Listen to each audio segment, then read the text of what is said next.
Hello and welcome to another Cinema Savvy review. It's me, George, doing the intro again because I missed the news yesterday. No, not really. Chris is a bad voice. He's still here though with me. We are reviewing Spider-Man: Homecoming.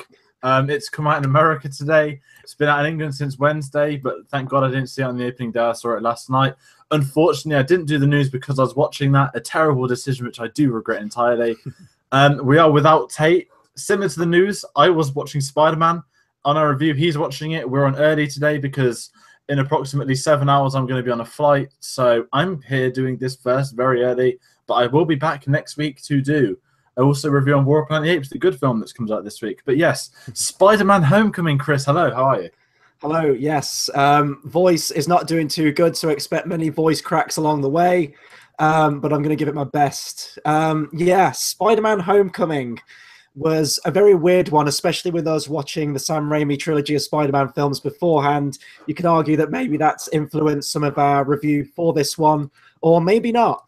But with this one, this was, Marvel taking Sony under their wing after the really, not even a poor performance from Amazing Spider-Man 2, but certainly a poor critical response. And oh boy, is this a Marvel movie? This is probably more of a Marvel movie than a Spider-Man movie, if that makes any sense at all. But if anyone's seen the trailer, you've pretty much seen the film already. It was like one of those Batman v Superman moments where it spells out the entire movie beat for beat, action scene for action scene. But this will be a spoiler-free section. We'll get into spoilers later, so you don't have to worry about us giving anything too big away right now. Yes, we do. And while we're going into this, before we talk Homecoming, for those that haven't watched our Sam Raimi trilogy reviews, go and have a look. We had some of the best fun. We've had talking Spider-Man, that we will be talking Spider-Man. For anyone watching live, the Spider-Man 3 review is not out yet. Anyone watching it in the past, it's guaranteed it's already up now. So go check them out. They were fun reviews. But for those that haven't seen them, I'm not making you watch other stuff. We're not clickbait. But as a whole, Spider-Man was my first superhero as a kid. First superhero film I watched the cinema. I grew up with the character. He's the first character I learned what the rogue gallery is, that kind of thing, before Batman, the time before I was obsessed with Batman. And he had a big part of my childhood, reading like the DK books, watching the animated series that was on CITV for those that know England on Saturday mornings. He's an amazing character that I loved growing up. I was always excited for the films. Amazing Spider-Man, I was devastated, and I am still devastated there's no Spider-Man 4, but I gave it a go, and I tried my best to go with it.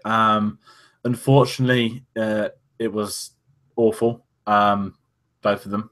I do like Andrew Garfield, though, and I did like Emma Stone. And then we got the reboot for, well, technically not this, but Civil War. They announced, it was inevitable this deal was going to come. Sony were in a bad place. They'd just been hacked, and all their emails are on. And the only way you could save Spider-Man and that Sinister Six universe they were trying to do is by bringing him to Marvel. And we got him in Civil War, which I really liked him in Civil War. I thought I'd hate him, and I really did like him. He had the right amount of screen time. He wasn't too annoying.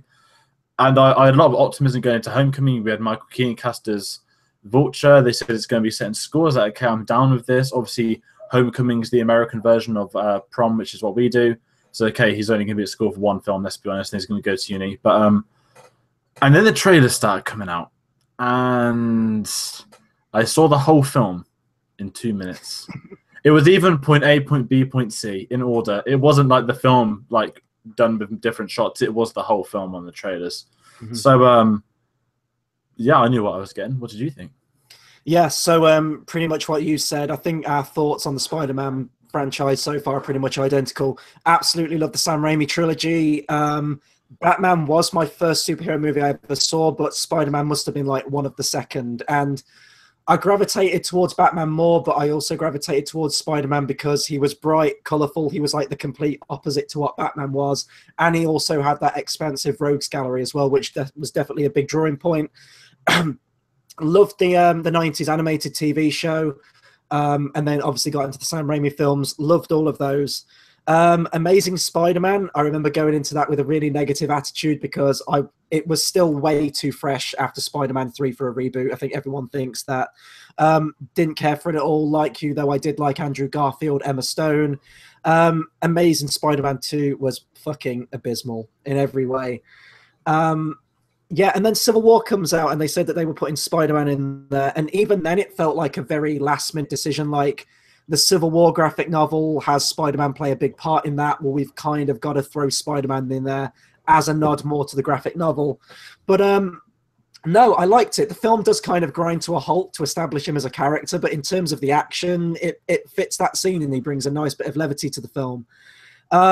But yeah, then the trailer started coming out for this one, and I really hoped that Sony wouldn't do the same mistake that they did as Amazing Spider-Man 2. For anyone who doesn't know, Amazing Spider-Man 2 had about 5 or 6 trailers, and that was pretty much the same scenario where I felt like I'd seen about 15 minutes of the movie, plot point by plot point all the way through. And unfortunately, they did exactly the same thing of this, not just trailers, but they released like the first 4 minutes. They released TV spots. I think they released entire scenes as well.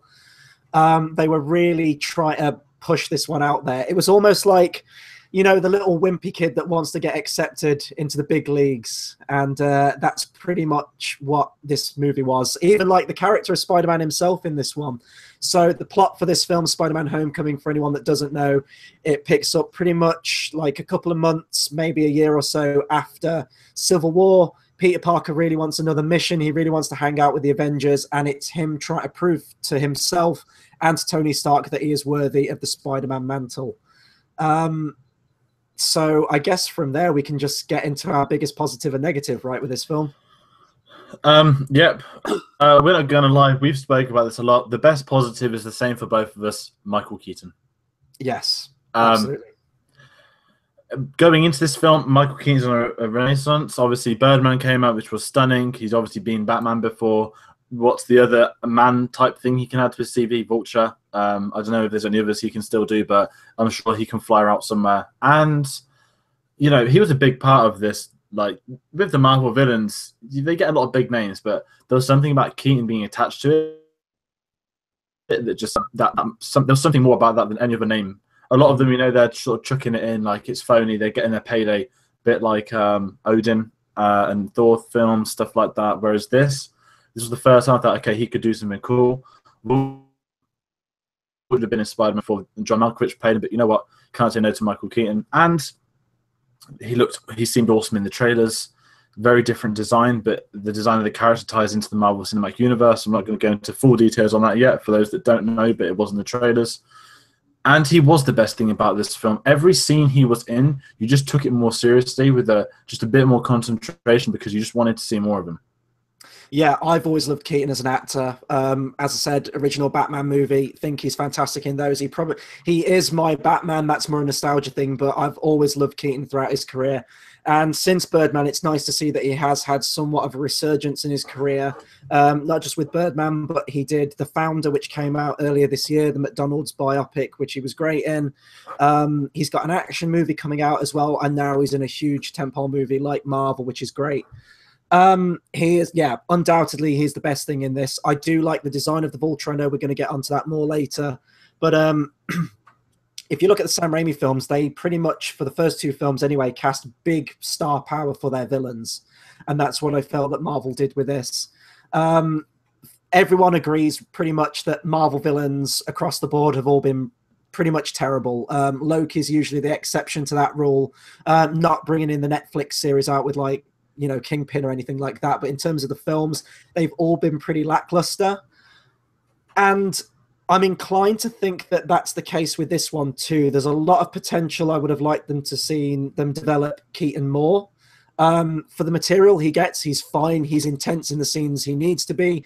He's slightly like darkly comedic in other scenes as well. He's everything you want Michael Keaton to be. However, in terms of the actual character, for me personally, it is still a very forgettable villain in terms of the MCU.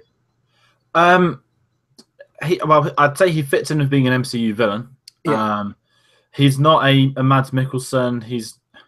It's really hard to rank them because there's Loki. That's it. I'm sorry. There's Loki. Mm-hmm. There's no one else at all. And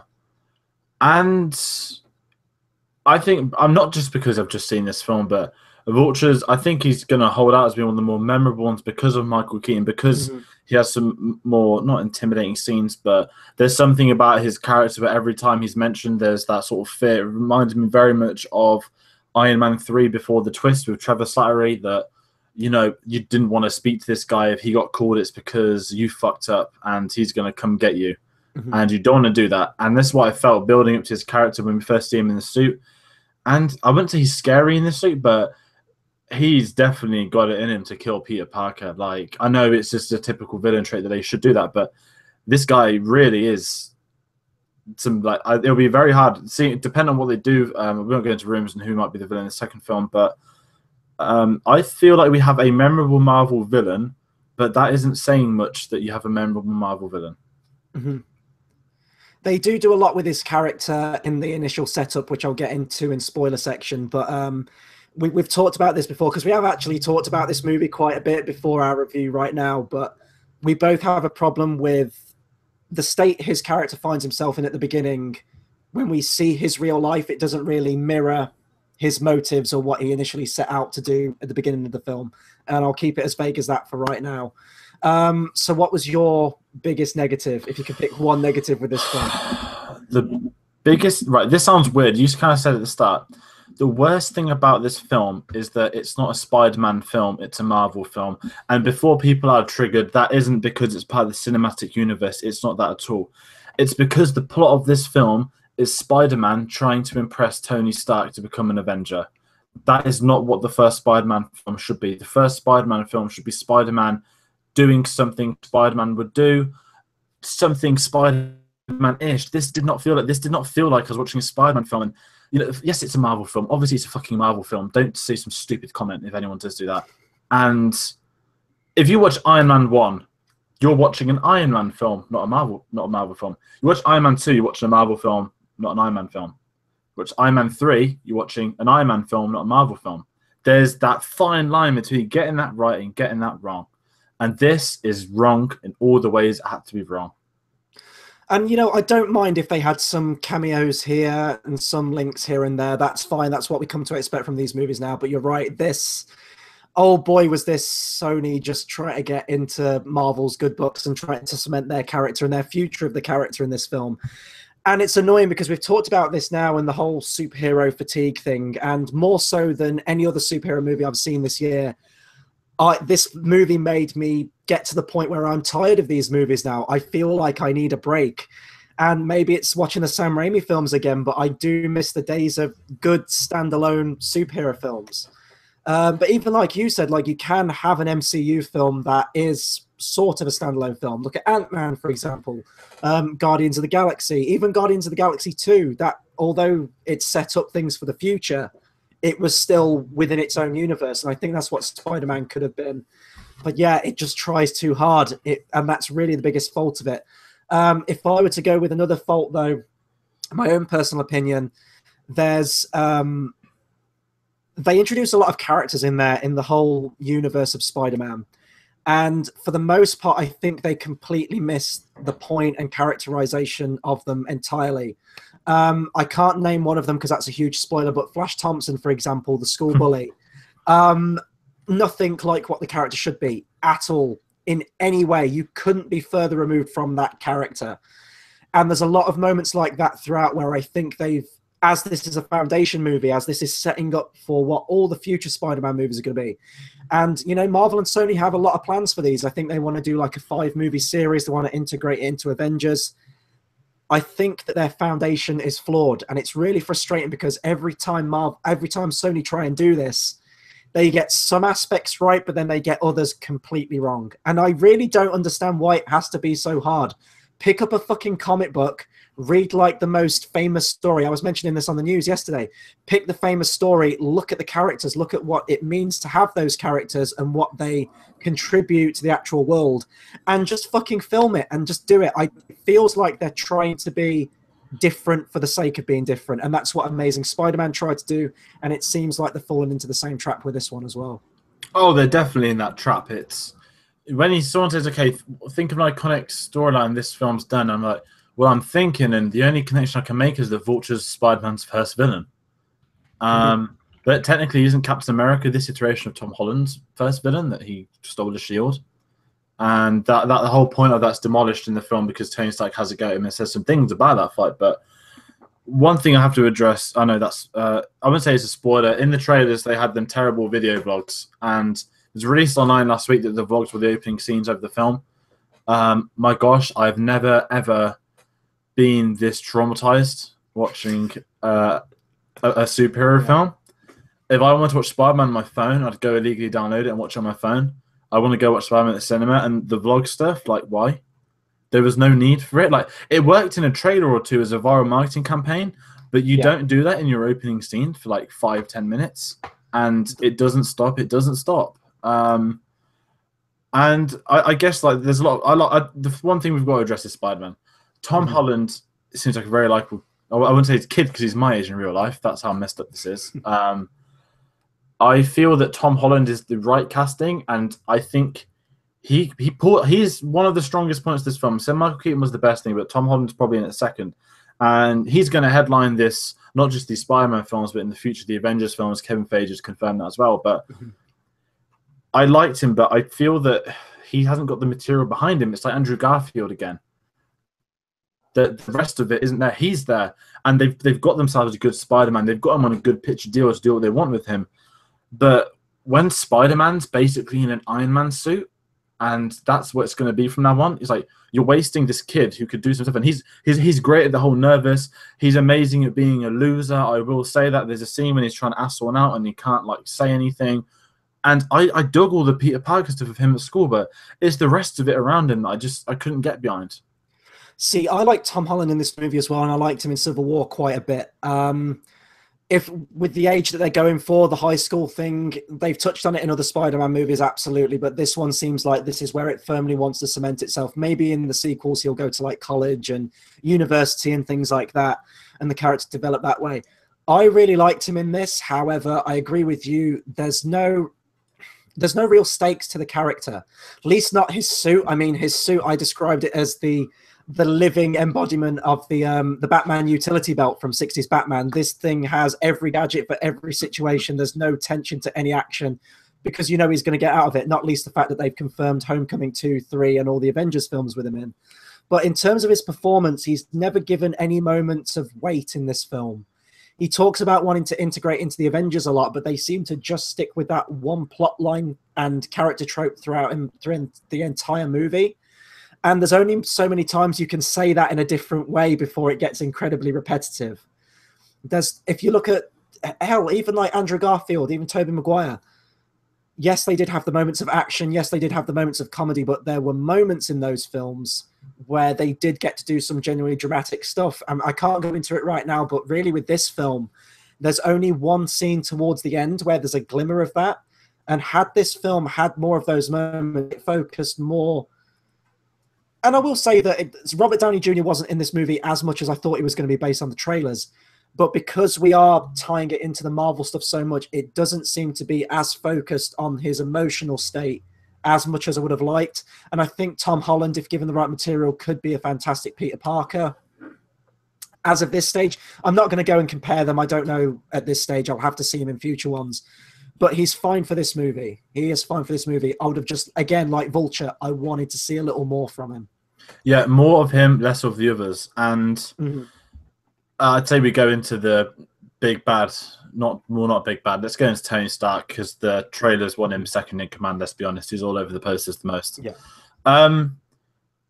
He's not in it too much. And I was fine with that, but it's still, when the plot point is impress Daddy Stark, yeah, it's kind of like, well, so is this like an Iron Man spin-off now? Because there's no Iron Man suits in it with no Iron Man. And I think one of you guys said that Tony Stark was only on set for 3 days, and it sounds about right. Some people look like they probably took it from like the Infinity War scenes, what might potentially happen there, but I dug the fact he's not in it much, but that made it more annoying that the entirety of the advertising campaign was focused on Iron Man being in the film. There's a shot from the trailer, which everyone's talking about now, where he's flying side by side with Spider-Man swinging. That's not in the film at all. It's been cut. It's marketing bait because, in all honesty, I don't care. This is a spoiler. They don't have a single scene being in action together as a team, as a duo. It's always, well, I'm not going to say that much, but it's not that kind of film. And it's good that Iron Man's not in it too much, but he did not need to be of every single trailer. Just that scene in the car would have been good enough for anything else. But yeah, it was Iron Man being Iron Man. I just don't like the fact the whole plot revolved around Spider-Man pressing Tony Stark when Spider-Man's probably the richest character in Marvel Comics history to do stuff around. Yeah, and I mean, they've disguised it well in terms of the plot in that this is picking up after Civil War and Peter Parker seeking acceptance. But let's be honest, the real reason that Tony Stark's in this is to be a marketing crutch to get people to see this movie and to try and get Spider-Man back on the map. That is literally the only reason that Tony Stark is in this movie, Robert Downey Jr., and all the other tie-ins to Marvel as well. Yeah, I liked Robert Downey in this. I mean, he's always solid as Iron Man. He wasn't in it as much as I thought he was going to be, which is fine, because my concern was, and we even said that we thought it was going to be Iron Man 4 featuring Spider-Man, which I'm really glad it wasn't. But even still, this goes back to the whole thing about not being a standalone movie. If someone's a Spider-Man fan and wants to see this movie, they can't. They need to watch Iron Man. They need to watch Avengers. They need to watch the Captain America films. They need to watch Civil War. And then watch this one.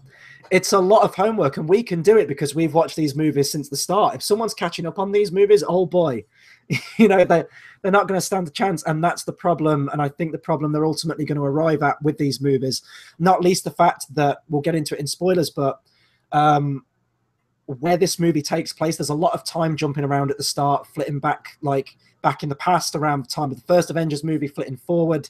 They've created possibly a plot hole in their own universe now. And I think the more movies they do of these, the more that's just going to compound on itself. Yeah, we'll talk about the plot hole in spoilers, although it's not really a spoiler, but just for those that really don't have anything to be said. It does involve, obviously, Vulture, and there's a pre-credit scene, basically, before the Marvel Studios logo comes in, that sort of stuff. But, yeah, it is homework. Like, I mean, with my family, we sent our reviews that we saw Spider-Man 3, that's come out tonight, our review, by the way, at a 5, and we do that with all the Spider-Mans, and one of my sisters saw Homecoming, she hated it. Not that her opinion is important or anything, but same as me, Raimi trilogy, other sister, why are they remaking it again? And that's one that doesn't watch films. Parents, why are they doing Spider-Man again? Didn't they already do that? It's... People need to realize, especially fanboys, not everybody watches every single film in cinemas that's got the Marvel logo attached to it. People pick and choose what they like. You've got a lot of people that like Spider-Man that are going to go watch this film and be like, what on earth's happening? Like, who's Iron Man? You know, there will be people that you can laugh, but there will be people that don't know these characters, and they're going to have to learn. And like to do research, go watch Iron Man films, then you go watch Captain America films, then you got to watch Civil War. Then to watch Civil War, you've got to have seen both Avengers films, on honesty. And the whole thing, yes, it's a cinematic universe, but it's also a cinematic chore to get it right. Yeah, absolutely. Should we talk about the action in this one? So, for the most part, there's a lot of good Spider-Man action. Don't get me wrong. I hate to keep comparing it to the Raimi trilogy because I know this is trying to be its own thing, but it's just really difficult to after watching them.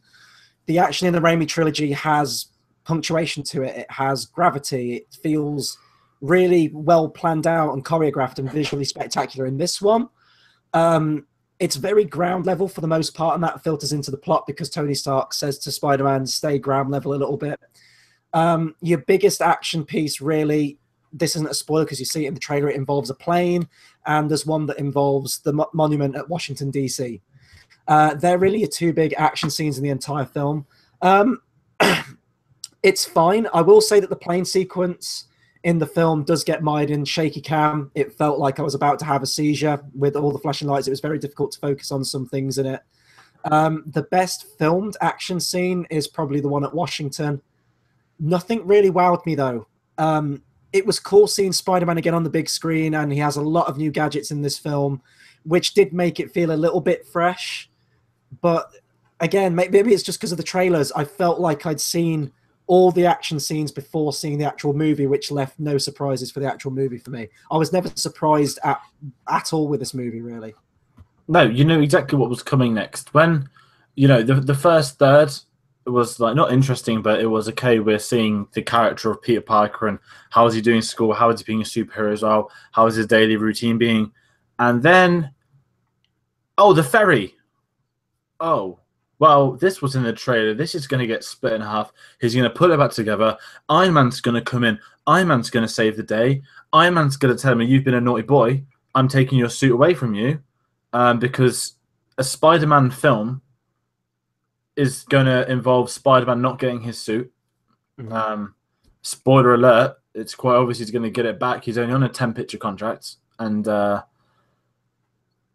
then some things happen, blah, blah, blah. Oh, the aeroplane. Yeah, this was in the trailer as well. What's going to happen is they're going to have a fight on the airplane. It's going to crash down towards New York because we saw it in the trailer too. Mm-hmm. There's your film. That is the film. Yeah, and I think that genuinely added to my review on this film and my thoughts on this film, in that I just wasn't wowed. I wasn't swept up in the movie. I really didn't care. There were a lot of points where I thought it was dragging and just was waiting for it to wrap up, which is not what I want to feel. I do love the Spider-Man character, and people watching this might think I don't. I genuinely do love the Spider-Man character, but at this stage, it's getting to the point now, it's almost passed me by when it comes to Spider-Man on the big screen. We need to talk about the music for this film. So Michael Giacchino does the score for this thing. I was so excited for this score when I heard that he was when he was chosen to compose the music. He did the music to Doctor Strange, which is a soundtrack I think worked for the film. I haven't gone back to listen to it though, but it fitted the character. It was kind of weird and psychedelic, and it worked. And when they got him for this one as well, it felt like, right, they want to try and get a composer now that can tie all these themes together, can have concurrent themes with all the films that come out and actually get some memorable themes going. I don't think this is a spoiler alert, but they released the soundtrack and they had the original TV series Spider-Man theme all reworked for orchestra. It sounded awesome. And I thought that was going to be the main theme. Now, true, Giacchino could do a lot better because he is using a pre-existing song. But I was fine with it. I thought it fit this new quirkier tone for Spider-Man. And it's used once in the movie. It's used once at the beginning. And then the soundtrack that we do actually get is just really forgettable. There is a theme that plays throughout for Spider-Man, but it's not memorable. It doesn't really feel like a Spider-Man score. And I love Giacchino, don't get me wrong. He's one of my favorite composers in the business right now. But this was a really boring, just by the numbers score that didn't do anything for me. It's exactly like Doctor Strange in the sense he did that, and what happened before the film came out, he released the suite online. People got very excited, said this is going to be the first great Marvel soundtrack. Same as Spider-Man. The film comes out, forgotten it by the time the credits hit. I love Michael Giacchino. He's in my top 3 composers who I adore right now, with John Williams and Hans Zimmer. And all I can say is that I'm looking forward to Planet of the Apes next week, because all of the reviews are heavily talking about his soundtrack. I'm not seeing a single, oh yeah, the Spider-Man theme. It's like, well, it's not a theme, is it? It's at the start. It's on the Marvel Studios logo, spoiler alert. Because you've never seen that Marvel Studios logo before in any Marvel film the past year, although they do keep changing it. But it was a waste, because I thought, oh, if they're going to go for the 60s theme, keep it consistent across these films, then that's going to be really, really cool, and fair play to him for doing something so simple and working. But no, something else was tried. Vulture kind of had a theme, I think, but I've forgotten it, but it's something I half liked. But then again, if you've already forgotten it inside a day of watching it, then really, was it anything special? But the one thing I've got with Giacchino is the Rogue One score was stunning. He did that with like, what, 2 months notice, I think? 2 months, that's incredible. And yet he'd been attached to this since day one, which is disappointing as such. Maybe Marvel just don't want them to do good soundtracks, because we're getting to a stage now where they're like, what, 16, 17 films in? Yeah. And is there a single soundtrack that's memorable? Like, not to get into Marvel v DC debate, but there's a much, I know you don't like the Man of Steel, but that's a superb soundtrack. Batman v Superman, it's got the right Man of Steel things in, you know the themes. It's got a new Batman theme, which kicks ass, and it's got some great songs in it. It's got the Wonder Woman theme as well. Yeah, of course, Wonder Woman. And then the Wonder Woman soundtrack, a lot of people like it. I've said in a review I wasn't too big on it, but it had the theme and some really cool stuff they tried doing. Some memorable stuff. Suicide Squad doesn't count because it was basically like a radio on Tourette's. Yeah. And we're 17 films in and there's still nothing. I'll say the one that I do remember, and it was nice to hear little elements of it come in, was the Alan Silvestri Avengers theme. And I will probably say that Giacchino used that motif more than Danny Elfman did in the entire score for Avengers Age of Ultron, which is kind of incredible, but it was nice hearing that again. It works. I hope they bring that back for Infinity War. But yeah, the music for this one really wasn't great. I guess this will conclude our spoiler-free section. So, overall thoughts on Spider-Man: Homecoming? Spider-Man: Homecoming is, I can't call it disappointment because I haven't been excited for it for the last year. This is what should have reignited not just my interest in Spider-Man, but this should have been the moment where kids become Spider-Man obsessed people rather than Iron Man fans. Time will tell. A film can't be influential with less than 2 months of release. So it's one of those where maybe kids do like this, but if I was to rank the Spider-Man films, you've got Spider-Man 1. This is my actual order, by the way. This isn't like a joke. This is my order. Spider-Man 1, Spider-Man 2, Spider-Man 3, Amazing Spider-Man, Spider-Man: Homecoming, Amazing Spider-Man 2. Yeah, and Amazing Spider-Man 2, the piece of filth that it is, like, at least it has a memorable soundtrack. Yeah. That's what happens with Hans Zimmer in charge. But it's got a memorable scene as well with the death of Gwen Stacy, somewhat. Yes, exactly. And that's my rankings. My final thoughts are that if you've gone to watch if you will take anything Marvel give you, and you're basically one of them like clapping monkeys that just do that like 24/7, like you're content with everything you've been given. You're just part of the machine. And yes, I'm like this with some films. I get people out of some films, but when you're 17 films in and it's the same organic layout as the previous 17, something ain't right, man. Something's not right with you. Something's not right with the company. They're milking you for cash. People can chat shit about there being 5 Transformers films. They're all the same, but at least one's not called Transformers. The other's called Optimus Prime. The other's called Bumblebee.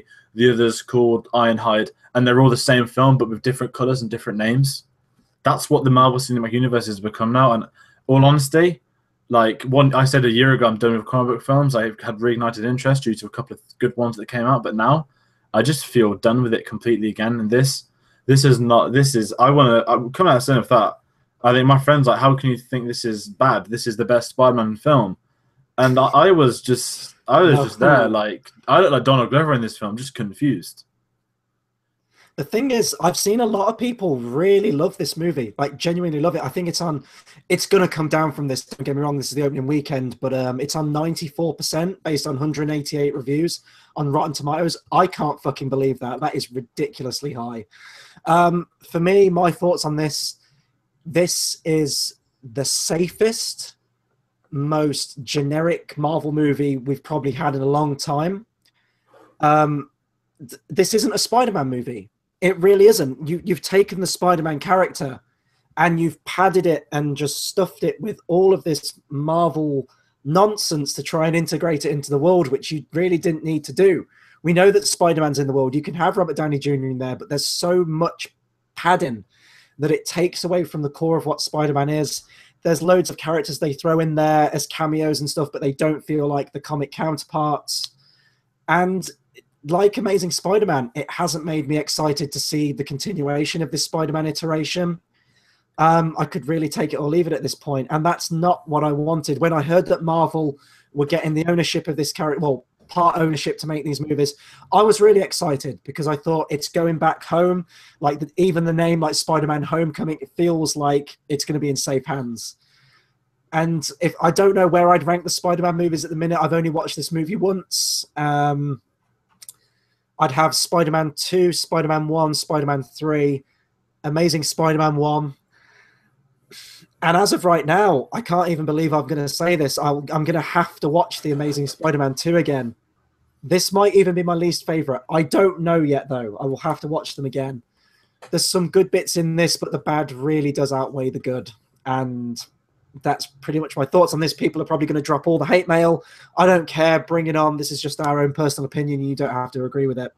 But that'll do it for our spoiler-free section of Spider-Man: Homecoming. We're going to get into spoilers now. Although the trailers spoil the majority of the movie, there are still some aspects that aren't in the trailer, surprisingly. So if you do want to see Spider-Man: Homecoming, go and watch that first. Come back to our review afterwards if you're not seething at our review already. Let's talk about all the ties into Avengers that we saw then. So the film pretty much picks up immediately after the devastating attack with the Chitauri from Avengers 1. Yeah, so it actually starts off, I think, in the room where Thor punched Hulk. There's one of them dead flying things, and it introduces to Michael Keaton, and he's obviously ahead of these guys picking up the equipment. You know, he's the everyday working guy. He's a builder, getting his family his money, and then obviously the government walks in like, this is our jurisdiction now, and My he's face like, is my warrant. yeah, that's what it feels like. And he kind of says on whose authority, and they say Tony Stark, and immediately this identifies Michael Keaton's villain as Iron Man, not Spider-Man. There's the warning sign. Get the klaxon ready. There's your warning sign. Mm-hmm. And he steals basically some of it and says, it's time we take over, boys. That trailer line. He was great in this opening scene. He punched one in the face, knocked him out cold. You kind of got a gist that, okay, this guy's obviously worked his way up. He's been covering with their mess, and now it's just been taken from them. Someone made a good point, like, they caused this mess, and now they're getting paid to pick it up. The rich stay rich, the poor stay poor, that kind of development. And then 8 years later, and I was there like, the fuck? 8 years later, the Avengers took place in 2012, and this is what's caused an issue now. Marvel are, without doubt, one of the best sort of story groups. I wouldn't put them ahead of Lucasfilm. I think Lucasfilm have that in the bag nowadays, because this Marvel is just Kevin Feige on his own. And I was just there like, where did 8 years come from? Because I know they haven't physically said, but if you assume Avengers is 2012, we're not in 2020. Like, it just didn't. It was really bizarre. Like, I shouldn't be worried, but a lot of people saying it's confusing people. Like, Guardians of the Galaxy, the second one set months after the first one. They explain that, whereas in this, it's just 8 years later and they jump in. And I was kind of there like, well, Michael Keaton hasn't aged 8 years. This franchise hasn't aged 8 years, because Iron Man 3 takes place straight after the Avengers. I think it may be a year after it's set, and then I believe that Winter Soldier follows up soon from that. And Civil War is obviously then it's Avengers: Age of Ultron, and then it's Civil War. And I bet if I did my research, if I put Civil War and pause every frame in the CCTV of when they go over the attacks, it actually probably has the year. So if you really want to get into it, you probably can destroy them. And 8 years was a big jump, especially now when they're saying that Spider-Man made his debut in Iron Man 2 as a kid that put his hand up, because if that's 7 years ago from now, but now, right, that sounds very confusing. Right, put it this way. No, Iron Man, yeah, so he's gone from being 8 to 15, but actually, judging on their canon now, he should be like 20, 21. Yeah. They're dug themselves into a hole. This is minor nitpicking, but it's the massive fuck up on their canon type. It's confusing, it's jarring, didn't need 8 years later, didn't feel like 8 years later, and then we get the video blogs of disaster that we spoke about earlier, the cringiest thing I've ever seen in my life. That did not need to be in an Iron Man film. For the love of me, if he does this for Infinity War, like, I hope Thanos just like squishes him like a bug or something, or just does the comic click of the fingers, kills a third of the universe, and he's inside of it. I wonder if he'll get phone signal in space. Yeah, that happened. That didn't need to be in the film. That could have stuck to marketing. It's that sort of thing. You could put a vlog before like each film at the cinema for 30 seconds or on TV. Would have worked to his benefit, but not in the actual film you're watching. If you didn't see Civil War, that's your fault. I'm sorry, but that's, if they want to do an episodic universe, then you need to go and watch the episodic ones. You can't do little recaps. And they didn't even do the recap as good as Spider-Man 1 and 2 did. The thing is with those found footage scenes is that, like you said, they would be best served for viral marketing, not in the actual movie. They really don't have a place in the movie, because we know that this is picking up after Civil War, and we get loads of expositional dialogue from Peter Parker and Spider-Man expressing his dissatisfaction with his life currently. We see that in the opening scene when he's waiting for the time to finish at school so he can get out and crime fight. He's constantly calling Happy Hogan, Jon Favreau's character, who's in this film a lot more. He's probably in it more than Robert Downey Jr., in all honesty, which surprised me. But just take those found footage things out. Tonally, it doesn't work for the film. Visually, it was completely jarring when it snapped back to CinemaScope. And you just don't need it. Just the opening scene of this film should have been Peter Parker at school waiting for the clock to finish so we can go out and crime fight. That should have been your opening scene. Maybe Vulture, if you do want to do that, although that felt weird, jumping in straight with a villain. I don't know. But yeah, that was weird. Some other characters that we can talk about before we get into the main spoilerish ones. So he's got a best friend in this film called Ned, I believe. We couldn't find the actor. I described him as the fat kid from Pixar's Up. He really reminded me of him. You saw this film a day before me, and you prepped me for this. You said you're either going to love this character or you're going to fucking hate him. And my opinion is the latter. I couldn't stand this character. He has exactly one characterization in this entire film, and it's the wide-eyed fanboy. It's, oh my god, you're Spider-Man. Oh my! Oh, by the way, yeah, he knows that Peter Parker's Spider-Man.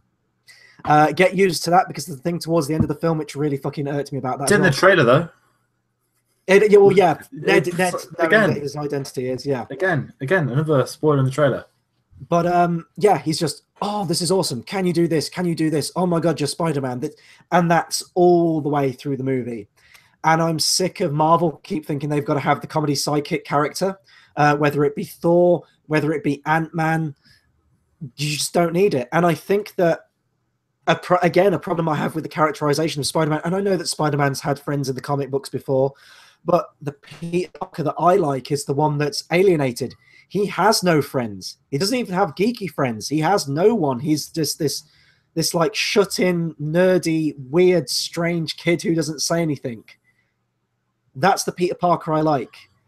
But when you give him a friend, when you make him part of a club, you don't understand why he's dissatisfied with his social life, you know? That was a big thing, especially with the Sam Raimi films. When he got his powers, it wasn't just, I have superpowers now. It was, I can integrate better into the school environment. And I think that that's a big part of the Spider-Man character, for me personally anyway. It might not be to some people, but it was to me. Yeah, it's... Oh, Ned, you summed up with the up thing. What I gotta say was, like, I don't know if I hate this kid. Like, I despised him on the trailers. He broke a Lego Death Star. That's like 410 pounds. I wonder, the poor guy that built that one for set and then had it dropped, like, I'd have been livid. Mm-hmm. Yeah, I mean, the comic relief characters, there was none needed. Like, when it's ones like Thor and Ant-Man, they work because it's their character. So Ant-Man in Civil War, he's great because he comes in and he's Ant-Man. He doesn't change his persona. He is Ant-Man amidst these other guys. And the joke is that he knows he shouldn't be there. And he's just a bit like, well, how did I get here? Mm-hmm. That works. Whereas this, like, oh, I'm wearing a hat. How does the hat look? The hat's not working, man. And this Peter Parker, he's not Andrew Garfield, who's too cool to be a loser. This is just like, he just seems, he's a bit of a loser, yeah, with girls, but he seems normal. Like, he's on some kind of decathlon team, like the spelling bee things, I think they call them, or some American thing. We didn't do that in England. And his team like clearly like him. When he comes back, they're all happy, and his teacher likes him, and he doesn't feel like an outcast. Whereas in the other ones, even Andrew Garfield didn't have any friends. He just would flirt and be a cool guy. And yeah, it was just, I don't know. Ned just got annoying, and what pissed me off, for spoilers now, he used the web shooter at the end, and that was disgraceful. And how do you even know what to do with it and all this stuff? And it was just, I was getting the whole film was just pissing me off, and I really just the school stuff's a good idea, and I would have liked to see more. But when you got Tobey Maguire running to catch a bus with the bus driver taking the piss out of him at the same time, there's you lose the Peter Parker. Yeah, that moment says everything you need to know about the character. Whereas this, like, Peter Parker's best, he's also got the guy in the deli stand he loves as well. Like, yeah, he's got a cushy life. He's laughing. I don't see the problem here. A few other little problems I had before we get to the real like twists and meat of the film. There's a lot of incidental characters, background characters that flesh out the Spider-Man universe, as I said, and they pretty much just get all of them wrong, which is kind of remarkable for this film. Betty Brant is shown on like plasma screens around the school.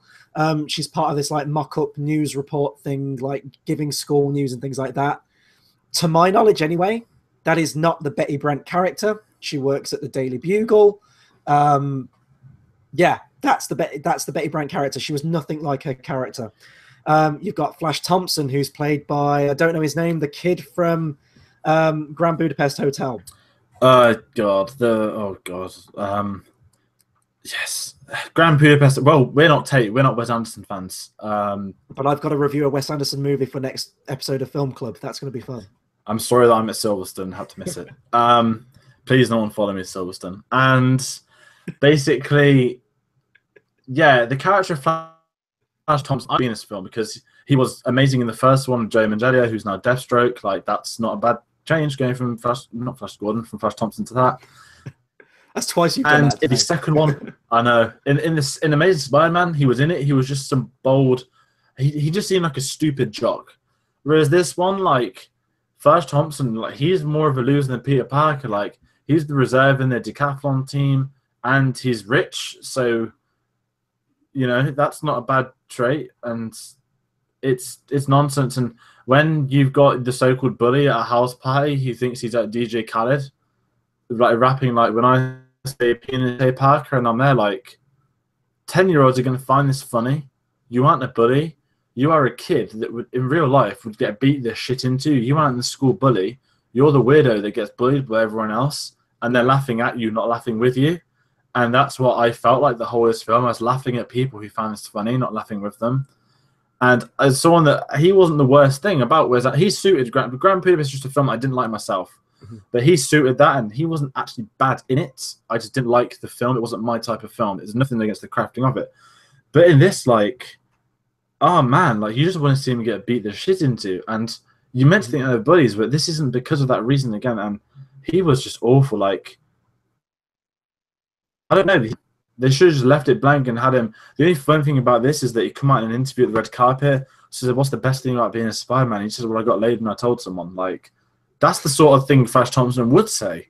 Yeah. Not the shitty DJ stuff and wanting to be in the decathlon. Like, you're not a jock if you're in a maths club. Mm-hmm. It was the wrong cast and it was the wrong characterization. You needed that. Flash Thompson is the guy, the school bully, who no one could stand up to without getting a pound. Like, this guy will beat the living shit into you. And he's scary in terms of the school environment. Even Amazing Spider-Man probably injected more like character into him than I initially thought. Like, there's the moment where you get the impression that Flash Thompson comes from a troubled background, troubled parentage, whatever. And when Uncle Ben dies and Peter Parker comes in and he's like having no one shit, like Flash goes up to him and apologizes. He said like, "That sucks, man. I'm sorry." And that was a really nice bit of character if you were to give any character to Flash. This, it's just completely wrong. They should have just given this character a completely different name. This is not Flash Thompson. Again, another character that is now kind of fucked up for moving into the future of this franchise. However, the biggest offender of this for me was Zendaya, who I'm not familiar with. I think she's a Disney Channel actress, maybe a singer or something like that. So she was cast, and I remember them initially saying that she was going to play Mary Jane. And fans fucking rioted when they saw that news to the point where I thought that Marvel had backpedaled and said like, "Okay, don't worry, we won't cast her. She'll be like a different character name." At the very end of the movie, because she's called Michelle all the way through the movie, and she's kind of, if anyone's watched Breakfast Club, she remind me of Ali Sheedy's character from that, the basket case kind of character, the weirdo, doesn't really say much. She's got a really quirky personality. And at the end of the movie, she says like, "People call me MJ." And I flipped the screen, the biggest bird that I've ever had in my life. It was the complete Joseph Gordon-Levitt moment from the end of Dark Knight Rises, where his name dropped as Robin, where they have no characterization related to that character. It's just done as like a really little fun. Well, in the case of Dark Knight Rises, because it was the end part of a trilogy, it was like a ha, I get it, Batman and Robin. In this is the basis for arguably one of the most integral characters in the Spider-Man canon. And I'm sorry, but how Zendaya plays MJ in this now, this is not the character. Mary Jane is the flighty supermodel, the outrageously attractive, like impossible to touch person at school. Like when Peter Parker gets with her, he can't believe it. Like it's the impossible task, completely way out of his league. In this, she's on the same team as him. She's kind of a weirdo and strange like him. She's got a crush on him from the beginning. Pretty much nothing about this character's personality says anything about MJ to me. MJ, Mary Jane, why is she called Michelle? It just doesn't make any sense. I hated it. If she does turn out to be Mary Jane, like the MJ for the future of this franchise, which I think it will be, that's the biggest betrayal to the Spider-Man canon I've seen in these films for a long time. I liked her in this film, and I thought she's a bit zany. This feels a bit original. She's one of the of the funny moments. She had some of the better things, just being that odd weirdo at school that you kind of like. And then they dropped the injury at the end, and I was just there like, game over, man. Game over. Like, Yeah. why? Why do you do that? Why do you give out fan service? This was a perfectly fine original character. Just like Mr. Ditkovich and his daughter in the old Spider-Man films, they're original. Did she come out and say, "Call me Gwen" at the end of it? No, because she's not Gwen Stacy, is she? And oh my god, this, like, I was on board with that. I was liking this, and that I was just like, fuck off. I said, I think there's a couple of scenes where I literally said, fuck off. Like, I was that guy at the cinema for once, and I'm lucky that the IMAX wasn't actually that full. But yeah, that ruined it. But the character of MJ, like, it's eternal. Like, Kirsten Dunst has got it. Emma Stone's got Gwen Stacy. You can do so many other Spider-Man characters, and nope, back to MJ because. Yeah, oh, I'm sorry, she's got ginger hair. Nope.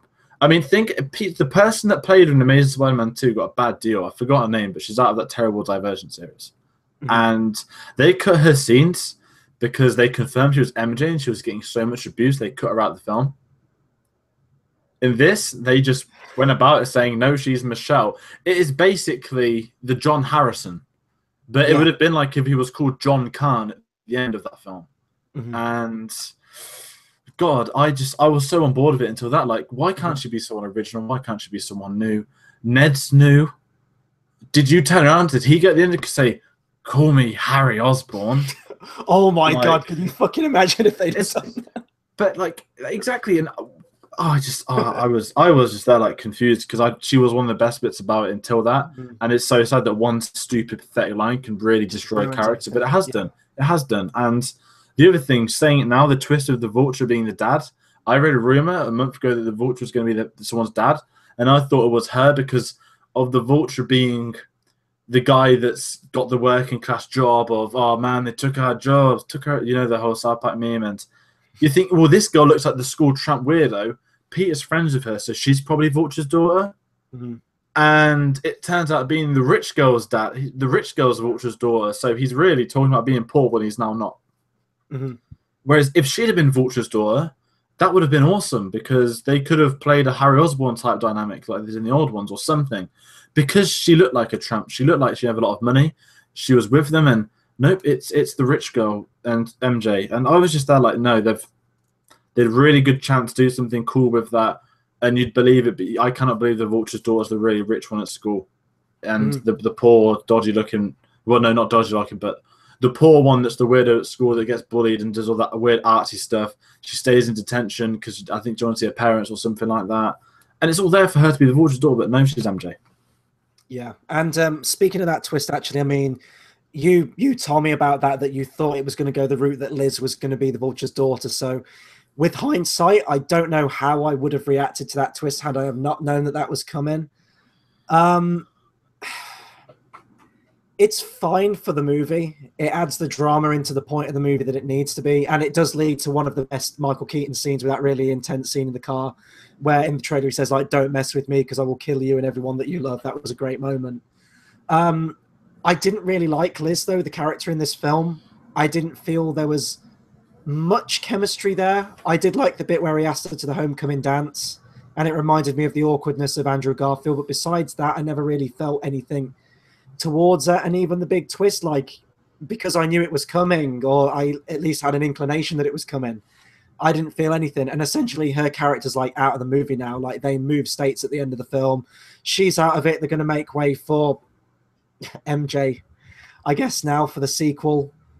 But yeah, no, like, even like the big twist that we didn't see in the trailer, I just didn't care for. Another thing I want to talk about as well is there's an inclusion of another villain, kind of. He's more of a henchman in this. Shocker, who is a big Spider-Man villain. Well, not a big one, but I'd say like at least a minor one.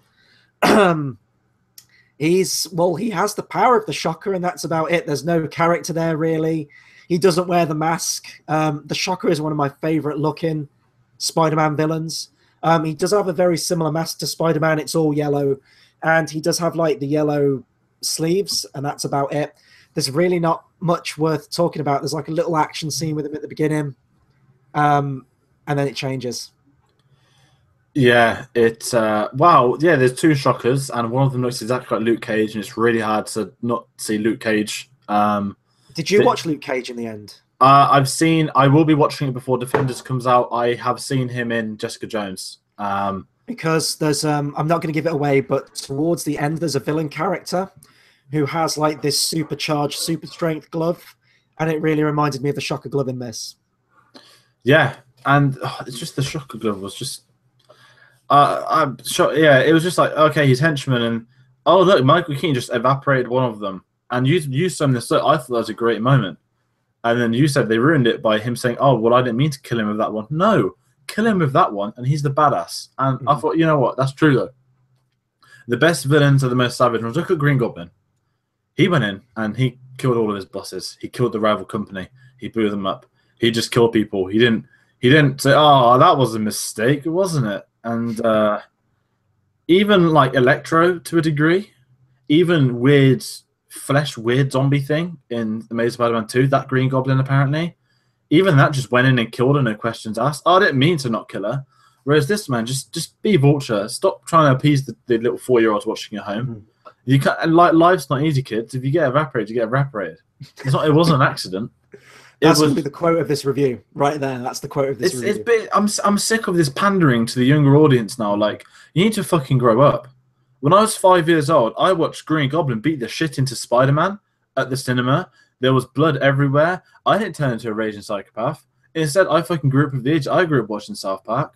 I shouldn't have, but I started to learn. Like, I learned what's offensive and what's not. And this is, oh no, kids, no, he didn't mean it. And I'm just there like, you're mollycoddling all these kids. What are you going to do when in Infinity War and you actually got to start killing them? Like, is Thanos going to like stamp on someone and apologize after? No. Just don't make every line funny. Have a bit of darkness in there. There is one brutal scene which is probably one of the best scenes of the film, where Peter's trying to get up from the rocks and he's like screaming for help. And I was kind of like, shit, like this kid's stuck. Like, we know he's not dead because he's on a 10-picture contract. But that was one of the more powerful moments of the film. And yeah, I don't know. I don't know what I'm going on about. This film is just pointless shit. Yeah, no, that was my favorite scene in the film, where he's trapped under the rocks. I think in terms of his performance, that was the bit where Tom Holland really did shine. And like, he's screaming for help. He knows that no one's there, and his voice is kind of cracking, kind of like mine right now. He's almost crying because he feels alone. For the first time ever, he feels alone. And he knows that he can't rely on Iron Man to save him, or Ned, or anyone, whoever it happens to be. He's got to find a way out of this himself. And that's really the moment where he becomes Spider-Man, in my eyes. That was a great scene. There was no other scenes in the movie like that, which was a real shame. This was a really like nitpicky thing for me, but and I guess I can't harp on this too much because it is a comic book movie, and with comic book movies, you kind of, you let things slide a little bit. But with the Vulture, like, I don't understand Michael Keaton's obsession with birds or the Vulture as a creature, because he integrated like a bird squawk sound into his suit for when he swoops into action. And there's no setup for that, really. And I don't know how much I can harp on that, because if you go back to Green Goblin with Willem Dafoe, really the only setup you get is that he likes collecting masks and like tribal looking masks. So maybe he could have got a goblin thing out of that. That was just like when you don't like a movie, though, I find myself nitpicking it more than I would if I was enjoying it. So that was just a little thing that I came up with. The one thing I want to say about Vulture is I like the suit design. I like the whole Avengers, the end of the Avengers built that tech and stuff. That was a nice little add-in. And there is me and you both the same. There's a Star Wars sound effect, just wings. And for the life of me, I've been trying to figure out what it is. I'm not going to pay to rewatch it to find that out. I'm going to wait for someone else to tell me. I'm wondering if it's one of the. Oh, this is going to be so geeky right now. Bikes. That or the Naboo Starfighter. I can't remember. Yeah, it's something Star Wars, and it's not the first time. I mean, this film is full of Star Wars references. There's Lego Death Star. There's Kenner figures. There's obviously in Civil War. This is what annoyed me as well. In Civil War, he's like, hey, there's that really old film I watched called The Empire Strikes Back. Cut forward to this, which is set just after. This kid's room's littered in Star Wars shit, so he ain't gonna say it's a really old film, is he? Yeah, Like, come I on, know. Peter Parker, fucking grow up. That caught me off guard in Civil War when he said really old movie. I was like, can you call Empire Strikes Back a really old movie? Then I was like, well, it That's the did come out joke, in isn't it? 19. Well, yeah, I know. And that's what's depressing Never because heard there of are it. kids. There are kids that, like, to us when we were growing up. This is the wrong chat, but this is better talk than Spider-Man. They were old films to us, and it was like what 15, 20 years max. And now, like, there are kids that the prequels are going to be old to them, and that just kills me. And like the originals are just going to be something else to them. But you know what? There are kids that are going to watch this film, and they wouldn't ever seen the Sam Raimi films first, and that saddens me. I know. But it means one day they can grow up and watch a good Spider-Man film. Mm-hmm. Well, again, like with Superman, that's like me with the Christopher Reeve ones. Like, they're way more dated though than anything we've just described. But it's what I talk about. Like, if you've got to have the character there, you've got to have the ingredients of it to be memorable and for it to be timeless in a sense of the character, not so much the setting that it's actually based in. Right, so let's get to the end and talk about these post-credit scenes. So another cameo, another character that comes back for this, quite surprisingly, actually, is Pepper Potts, played by, oh God, Gwyneth Paltrow, who's actually billed over a lot of the main actors in this film, and she's in the film for about 30 seconds tops, which is hilarious. But it was nice to see her character back. They do, I don't know if it's foreshadowing, it was more just a joke where, to stall for time, they've set up this whole like party acceptance thing for Peter Parker being integrated into the Avengers. He turns it down at the end. And she's like, well, I've got all the people here. What do I announce? I said there was going to be a big announcement. And then Tony Stark says, oh, let's get engaged. Happy if you still got that ring. That was funny. And I liked that humor. That took me back to like the old Iron Man style humor where a lot of it was improvised and they had that really good chemistry with each other. But again, I'm talking about positives from an Iron Man movie here, not a Spider-Man movie. Again, another problem. Another issue is the Iron Spider. I'm not trolling. It's the Iron Spider comics, and I thought, fucking hell, he's going to do it, prick. And I got really agitated when they revealed it. Mm-hmm. I thought it was going to be a big unveiling of him getting his suit back in the chamber, but it was the Iron Spider. I was like, well, that's from Civil War. You've got all the journalists out there. Don't you? Well, you know what? If he went and did it, then at least it'd make it interesting. But what's the point of him saying he's Spider-Man when everyone's working out inside less than a film? Mm-hmm. Like, Aunt May knows, his best friend knows, his girlfriend's dad knows, and he worked out sitting in a car with him. It wasn't hard. Mm-hmm. I bet you that Donald Glover probably knows, Iron Man knows, Happy knows, Gwyneth Paltrow knows, everyone. You know, oh, what a secret identity. It's like Dark Knight trilogy, right? And it's not really a joke, but the only one that didn't know by the end of it was Commissioner Gordon. Mm-hmm. And that was very different. You can't compare them to these. Actually, I feel disgusting for doing that. But that was a fantastic moment when he finally found out who it was. Whereas that's what the moment that Aunt May should be finding out. The day she finds out it's Spider-Man, that should be a massive reveal. But they just go for a laugh of she's trying to say fuck, and they cut to the credits. And we don't even get Michael Giacchino, we get an old song. Yeah. And actually, speaking of the music in this, talking about Marvel just playing it safe and everything like that, they're still doing that Guardians of the Galaxy thing now where they're throwing in popular music. They have, oh God, what's the song? Let's Get Rocked. They have that in there by the Ramones, I believe. And the whole film tries to have that John Hughes-esque style to it, especially with like the Homecoming dance. I think you hear bands like Flock of Seagulls playing. There's a screen that plays a scene from Ferris Bueller's Day Off. It's trying to be like that. It's trying to integrate all this popular music. And, you know, sometimes you just need like a good orchestral score. Like, again, going back to the Raimi films, you did have some popular music in it, but it wasn't like a music video every time something had to happen. So that annoyed me. The whole thing with Aunt May knowing Spider-Man's identity now, that's completely just gutted me. That's almost like the equivalent of Man of Steel of Lois Lane knowing Superman's identity to me.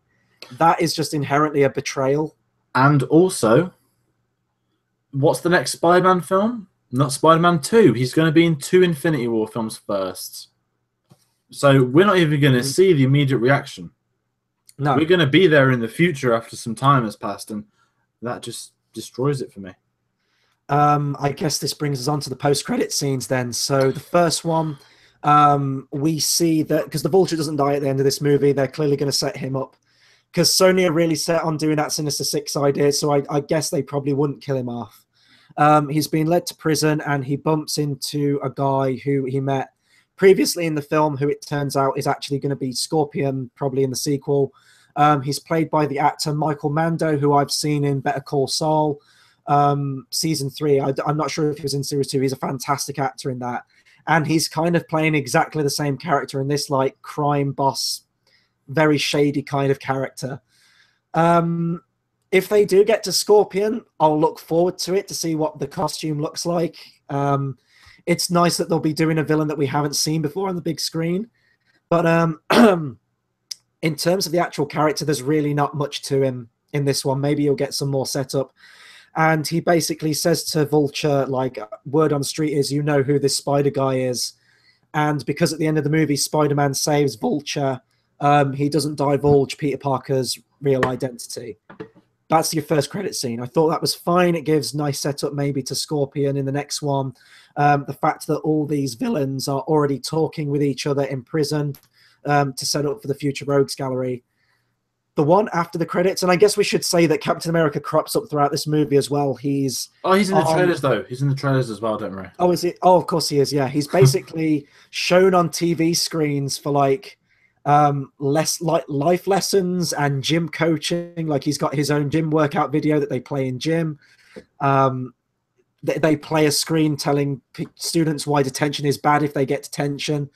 The final credit scene. Now, I sat in the theater for this. You prepped me the day before that it wasn't worth staying. I missed my bus and my train for this scene because I stayed for the credits. Captain America walks on and says, patience. Patience is a good quality that people should have. Sometimes it pays off. Sometimes it doesn't. And then he walks off screen. And that's your post-credit scene for Spider-Man Homecoming. Some people might laugh. I thought it was the biggest fuck you that these movies have ever done up until this point. Yeah, it is a fuck you because the people. You've been someone that you always wait for credits regardless of what film it is. Rogue One, I walked out on the credits and we waited for you, and I've got all the time for other people to do that. Go ahead, but it's not. They're not obliged to give us credit scenes. However, when you have created a tradition of doing credit scenes, and you're going to sit there and take the piss, I'm sorry. Deadpool did it a year ago. When Deadpool took the piss, they still announced who's going to be in the second film. Whereas this, the rumors of Scorpion is it might not even be in Spider-Man. He might be in the Black Cat spin-off film they want to do, whatever it's going to be. Like, I was just there, like, is he going to do some joke and then, like, play like a sizzle reel for Infinity War? Just like they did with the Captain America first film, because they did a sizzle reel for the Avengers. And no, the Iron Man post-credit scene featured Captain America. No, sorry, the Spider-Man post-credit scene featured Captain America. May as well be fucking Iron Man. It might as well be. Did I tell them that the suit has an AI that's basically Jarvis? He has 600 functions. It's woman Jarvis, sorry. Played by real life Jarvis's wife, isn't it? Jennifer Connelly. Yes, Jennifer Connelly, who was, I believe, Betty Ross in the awful Ang Lee Hulk film.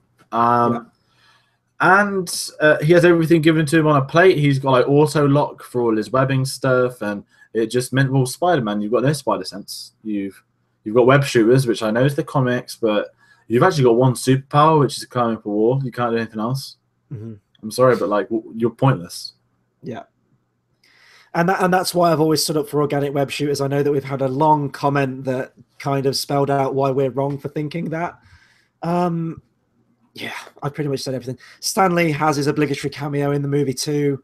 You've got Donald Glover in there as well, who's meant to be set up for Miles Morales, did you say? Yeah, so he's playing, I think he's like a villain anti-hero called the Prowler, and basically the Prowler's nephew is Miles Morales. Kevin Feige said before, Miles Morales is in the MCU, but let's be honest, who isn't? And basically at the end of there, it's a funny interrogation scene. I will give him credit. I did like this scene because it's just Donald Glover taking the piss. And he's like, I want the streets to be clean. I've got a little nephew. And there you go. There's your Miles Morales connection. Only people devoted to the character know that. There are people getting really excited for it. Good for you. Good for you. I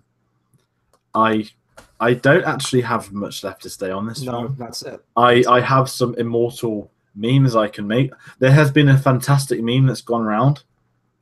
It's called Spider Meme, and basically, it's like every emotion to Peter Parker's face as he watched each Spider-Man film. But in all honesty, if I was to give my final thoughts on Spider-Man Homecoming, then the likelihood is that it is simply just this when people say that it's a great film.